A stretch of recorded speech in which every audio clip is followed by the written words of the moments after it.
Hi, Charles. My name is Monty. I'm a former alt-right Christian nationalist. I grew up under Republican politicians, attended Christian schools my whole life, went to Liberty University and graduated, and also studied theology in Israel. You left this comment on a video about Alligator Alcatraz, which I'm going to call Alligator Auschwitz because none of these people have committed violent crimes and none of them have had due process. But this is a concentration camp in the Everglades that will have people in tents with no AC and 105-degree Florida heat. They will not have reliable food and water. And not only are you sick fucks selling merch, but your governor has also bragged about the fact that his security is that if anyone escapes, they'll be eaten by alligators. But you say you're a Christian, so why don't we just take a little gander at what the Bible has to say about that? And I'm going to start with Jesus because that's who you say you follow. Matthew 25, verse 44, they will also answer, Lord, when did we see you hungry or thirsty or a stranger or a foreigner or needing clothes or sick or in prison and did not help you? He will reply, I tell you the truth, what you did not do for the least of these, you did not do for me. And then they will go away to eternal punishment, but the righteousness to eternal life. And in Luke 10, this is the parable of the Good Samaritan. A teacher of the law wanted to challenge Jesus, and he didn't want to be nice to people. He didn't want to. So he said, who is my neighbor?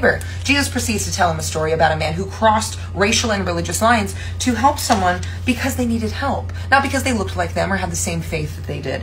But at the end of it, Jesus says, which of the three do you think was a neighbor to the man who fell into the hands of robbers? And the expert of the law says, those who had mercy on him. And Jesus told him, go thou and do likewise.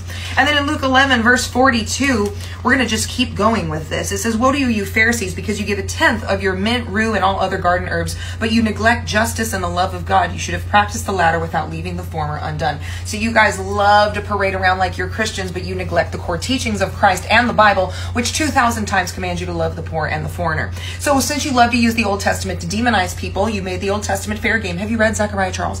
We're going to go to Zechariah 7, verse 9. It says, this is what the Lord Almighty says, administer true justice, show mercy and compassion to another. Do not oppress the widow or the fatherless, the foreigner or the poor. In your hearts do not think evil of each other. And I'm going to go to Exodus because I know how much y'all love Exodus. And by the way, that Alligator Auschwitz is being built with FEMA funds that are being cut in the new budget bill of this administration you love so much, and they're spending those FEMA funds in Florida right before hurricane season. So why don't we go to Exodus 22, where it says in verse 21, do not mistreat the foreigner or oppress him, for you were aliens in Egypt. And then in chapter 23, it says, do not oppress a foreigner, for you yourself know how it feels to be foreigners, and you were foreigners in Egypt. Christian, not this Jesus.